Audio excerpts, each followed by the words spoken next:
नागौर जिले में पुलिस व बजरी माफिया की मिलीभगत कोई नई बात नहीं है। लेकिन अब ऐसा क्या हुआ कि जिसके कारण पुलिस कर्मियों को लाइन हाजिर कर दिया गया, और ऐसी क्या वजह बनी जिसके कारण विजिलेंस को डिकॉय ऑपरेशन करना पड़ा। इस तरीके के डिकॉय ऑपरेशन पिछले कुछ सालों में कभी भी किए जा सकते थे। ऐसा तो है नहीं कि थावला और पादुकला क्षेत्र में बजरी अब निकलने लगी हो या कुछ दिन पहले निकलने लगी हो। और इन पुलिस कर्मियों पर कार्रवाई भी तब हुई है जब थावला क्षेत्र में पुलिस अवैध बजरी के खिलाफ कार्रवाई करने लगी है। कुल मिलाकर इस पूरे मामले में सबसे हैरान करने वाला और चिंताजनक पहलू यह है कि इस कार्रवाई में जिस पर गाज सबसे ज्यादा गिरनी चाहिए थी उस पर कोई बड़ी गाज नहीं गिरी, और जो मुलाजिम थे, जो कर्मचारी हैं, उन्हें लाइन भेज दिया गया। हो सकता है कि आने वाले दिनों में उन पर और कठोर कार्रवाई हो जाए, लेकिन थाने का एसएचओ जो मुख्य रूप से थाने का जिम्मेदार व्यक्ति होता है उसे मात्र नोटिस दिया गया। तत्कालीन एसएचओ की भूमिका कितनी बड़ी रही होगी इसका अंदाजा हर कोई लगा सकता है। यह कोई रॉकेट साइंस नहीं है कि किसी भी पुलिस थाने में एसएचओ के बिना आदेश, उसकी बिना अनुमति के किसी भी सिपाही की इतनी हिम्मत नहीं है कि वो किसी बाइक को भी छोड़ सके। फिर यह तो बजरी के अवैध डंपरों के परिवहन का मामला है, फिर भी तत्कालीन एसएचओ का अब तक बचाव क्यों हुआ है, यह एक बहुत बड़ा क्वेश्चन मार्क इस मामले में लगता है। दरअसल एक शिकायत या एक परिवाद अधिकारियों के पास पहुंचा, इस परिवाद की जांच हुई, साथ ही विजिलेंस ने डिकॉय ऑपरेशन किया जिसमें बहुत सारी बातों की पुष्टि हो गई। बहुत सारी चीजें डिकॉय ऑपरेशन के दौरान पता चली कि थावला क्षेत्र में किस तरीके से अवैध बजरी ऑपरेट होती है, पुलिस कर्मियों की क्या क्या भूमिका होती है। थावला के आलनियावास व रोहिसा गांव के क्षेत्र से जो बजरी निकलती है, इसके कारण से थावला थाने के वो पुलिसकर्मी जो आलनियावास व रोहिसा गांव की बीट संभाल रहे थे, उन पर स्वतः ही गाज गिर गई, और बीट का वो प्रभारी हेड कांस्टेबल जो इन दोनों कांस्टेबलों का बीट का प्रभारी था, उस पर भी गाज गिर गई। इन पर गाज गिरनी ही थी क्योंकि ये उस क्षेत्र के बीट कांस्टेबल और बीट के प्रभारी थे। इन्हें लाइन हाजिर कर दिया। हो सकता है कि आने वाले समय में इन पर और कार्रवाई हो जाए, और थाने का वो आसूचना अधिकारी जिसकी ये जिम्मेदारी होती है कि थाना क्षेत्र में होने वाली हर छोटी बड़ी गतिविधि, हर आपराधिक गतिविधि की जानकारी वो एसएचओ को देवें ताकि संबंधित थाना कार्रवाई कर सके। उस आसूचना अधिकारी को भी लाइन हाजिर कर दिया।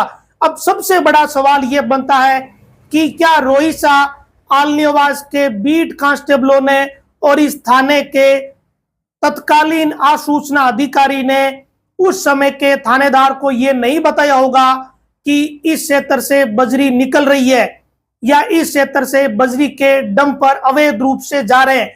100% यकीन मानिए कि ये सारी बातें मौखिक रूप से कही जाती है और एसएचओ को पक्का ही बोला होगा, एक बार नहीं कई बार कह दिया होगा, लेकिन थाने के किसी सिपाही की इतनी हैसियत नहीं होती कि वो एसएचओ को ज्यादा जोर देकर ये बातें कह सके।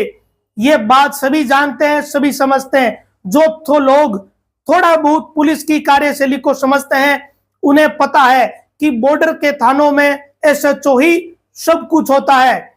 ऐसे में उन पुलिस कांस्टेबलों की कितनी भूमिका रही होगी इस पर बहुत बड़ा क्वेश्चन मार्क है। लेकिन पुलिस में भी एक ढर्रा चलता है कि निचली कड़ी सबसे पहले चपेट में आती है, चाहे वो कांस्टेबल हो, हेड कांस्टेबल हो, एएसआई हो। इनकी नौकरी पर हमेशा तलवारें ही लटकी रहती है, चाहे गलती छोटी हो बड़ी हो, सबसे पहले टारगेट पर, निशाने पर यही लोग आते हैं। और कानूनी रूप से देखा जाए, नियम कायदों से देखा जाए तो रोहिसा का बीट कांस्टेबल, आलनियावास का बीट कांस्टेबल वाकई में इस बात के लिए जिम्मेदार होते हैं अगर उनके क्षेत्र से अवैध बजरी निकलती है तो उसे रोकना, उन डंपरों के खिलाफ कार्रवाई करना भी उनकी जिम्मेदारी बनती थी। ये एक कानूनी नियम कायदों की बात है। वहीं इन दोनों बीट कांस्टेबलों के प्रभारी की भी यही जिम्मेदारी बनती थी हेड कांस्टेबल की, कि वो कार्रवाई करता, क्योंकि हेड कांस्टेबल तो सक्षम भी होता है कार्रवाई करने में। उसके पास ड्यूटी ऑफिसर का चार्ज समय समय पर रहता है, वो ऑन ड्यूटी रहने के दौरान उन डंपरों के खिलाफ कार्रवाई कर सकता था। लेकिन फिर वही सवाल आता है, क्या इनकी इतनी हिम्मत हो जाती है कि वो थाना के एसएचओ से बिना अनुमति के कोई कार्रवाई कर दे? ये कोई रॉकेट साइंस नहीं है। आसानी से समझ सकते हैं कि कोई भी थाने का पुलिसकर्मी बिना एसएचओ की अनुमति के कुछ भी नहीं कर सकता। ऐसे में तत्कालीन एसएचओ सूरजमल, जो कि थावला थाने के एसएचओ थे, उन्हें सिर्फ 17 सीसीए का नोटिस दिया है। उम्र के इस पड़ाव में या इतनी नौकरी उन्होंने कर ली है कि अब उन्हें 17 सीसीए के नोटिस से भला क्या फर्क पड़ेगा। अगर कोई ठोस कार्रवाई की जाती, ऐसी स्थिति बनी है जब विजिलेंस ने डिकोय ऑपरेशन किया है, उसके बावजूद अगर किसी तत्कालीन एसएचओ को मात्र 17 सीसीए का नोटिस देकर उससे जवाब मांगा जाता है, तो ये कोई ऐसी कार्रवाई नहीं है जिसे लेकर पुलिस की पीठ थपथपाई जाए। थावला क्षेत्र हो या पादुकला क्षेत्र हो, इस क्षेत्र से बजरी कितने बड़े पैमाने पर पिछले दिनों निकली है या पिछले 1.5-2-3 सालों में निकली है, ये जग जाहिर बात है। इस पूरे क्षेत्र में लूनी नदी के उन इलाकों को खोद दिया गया है।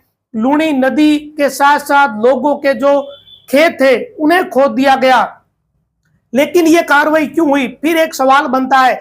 इस कार्रवाई के पीछे भी बहुत सारे कारण हैं, ऐसे गहरे कारण हैं कि जिनके बारे में ठोस जानकारी के अभाव में बड़ी विस्तृत चर्चा नहीं की जा सकती, क्योंकि किसी भी बात की चर्चा करने से पहले उससे संबंधित जानकारी होना जरूरी है। लेकिन सूत्रों से यह पता चला है कि इस मामले में एक व्यक्ति ने शिकायत पहुंचाई। उस व्यक्ति का हित प्रभावित हो रहा था, क्योंकि आपको पता है कि इस क्षेत्र में लीजें भी होनी है, अलग अलग लोगों ने आवेदन भी कर रखे हैं, तो बहुत सारी चीजें हैं, बहुत सारे लोगों के हित जुड़े हुए हैं।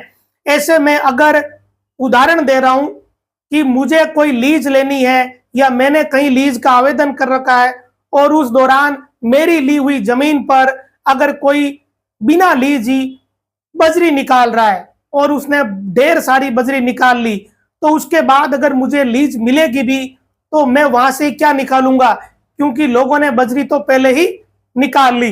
अब लोगों में पता नहीं इतनी हिम्मत कहां से आती है।